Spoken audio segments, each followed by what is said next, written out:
Hey, welcome back everybody. Today we are talking about that dev blog number 18 with the node fixes, horses, and yes, the mention of custom servers and some extra goodies for Rust Console Edition for the PlayStation 4, the Xbox One, next generations, and everything in between. And I'm Jade Monkey. All right. So the biggest thing on everybody's list right now is the node fix. So that's been plaguing us for, I don't know, a month or so. And we recently, I want to say last week, got that update over on PTB that had the node fix. It seems to be running correctly. That should be the version that's out on main branch for us now. So either by the time you're watching this, it's either out or it should be out shortly if everything goes as planned. These nodes were definitely not firing correctly when the farming cultivator updates, geez, that's what it's called, cultivator update came out with the terrain update.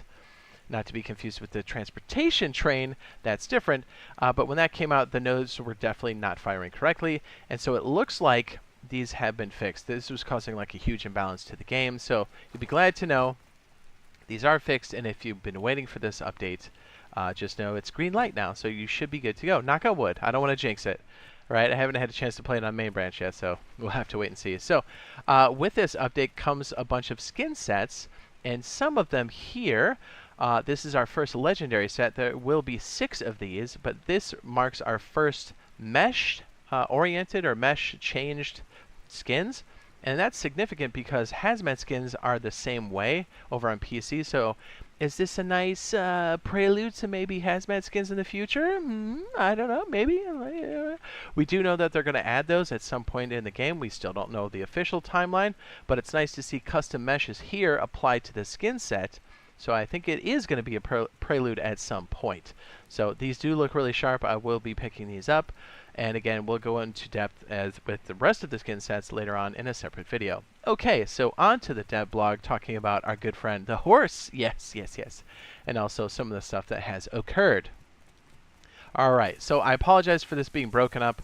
I am unable with my setup to do so through a window, so we just kind of do it in game here for now. So now that Cultivator is out in the wild, we're thrilled to see the positive feedback coming in about the new systems and improved terrain textures. We always strive to push the limits of what's possible on PlayStation 4 and Xbox One, and this update required a lot of work to make it happen. The performance has greatly improved, making the game run much smoother and look visually more appealing to everyone. The new Farming 2.0 and the other introduced systems have also made the gameplay more enjoyable. But there's one specific aspect we'd like to offer more clarity about, and that's the node system and the map generation. So remember a couple videos ago, or maybe the last video, I can't remember, we were talking about communication. Well, I think that's it.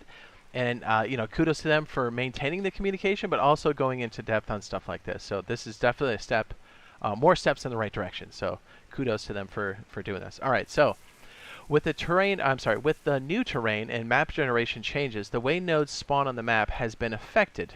They now spawn closer to the cliffs, following the pattern from the Steam version, the PC version. However, we've encountered a small bug that caused the node density to be lower than intended. Don't worry though, we have a fix ready for the upcoming patch on June 29th.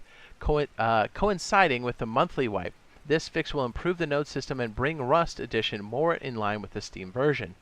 In that aspect, there are other fixes coming with this monthly wipe, so be sure to keep an eye out on our website and don't miss the patch notes, and we'll be sure to cover those too if they're huge significant changes.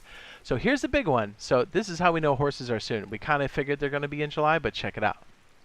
We know how excited you all are for the release of the rideable horses in Rust Console Edition, and the team has been working to optimize this feature since the release of Cultivator on main branch. The challenge lies in ensuring a smooth performance while accommodating the fast movement of horses and the additional animations they bring to the game. To guarantee the best possible experience for all of you, we will be working on optimization for a few more weeks to fine-tune the content before it's ready for testing. Our current plan is to start tests over on Public Testing Branch, PTB, also known as staging, for the Horse Apocalypse sometime in July. I'm going to guess, I'm setting my expectation for mid to late July. So remember, things come in on staging first, and then they go to main branch. They usually cook on staging for roughly 2 months. Latest would be 3 months. Ooh, that was a good one. Sometime in July. While we don't have a specific date yet, it's important to note that when we release it, the servers on public testing branch will have to be wiped, so please keep that in mind. As always, this substantial content update introduces a plethora of new features to enhance our gameplay experience. To take a look at the upcoming features listed below. I think I have this on the separate window, so let's just go ahead and talk about that here for a second. The Horse Apocalypse does bring in rideable horses. We do know that. Horse breeds. Horse equipment, double horse saddles, what's up? Ranches, large barns, NPC missions. Hey girl, no way. We actually have some missions now? And monument visual updates. Nice. As you can see, the Horse Apocalypse is shaping out to be one of the biggest content updates we've ever had for Rust Console Edition. We can't wait for you all to try it out. And here are a couple more screenshots over here showing the barns. I didn't know we had the mission givers. That's kind of hot. Like, we figured there'd be the double saddles and stuff. We've been talking about this for a minute, but man, I gotta tell you, any mode of transportation, especially if you're a solo, welcome it with open arms, especially ones that don't crash the sound. I'm just saying, you know, that's the thing. That's been a thing for a minute, right? So, like, oh man, it's gonna be so good. So basically, sometime in July, we're gonna see this bad boy. So, woo, dude, nice. And I like the communication. They should definitely keep it up. You know, things are looking up, especially with these custom servers coming later on. Oh yeah, by the way, so we do have custom servers here. It should already be up on the end screen. Let me go ahead and hit this last blurb before we take off. It says that Rust community servers are still coming in 2023. The highly anticipated community servers. So I think it's going to come in with the quality of life fix later on this year. So, and also the events that are happening this year will also get a buff. So hopefully we'll see you in the next live stream / video. Love you. Bye.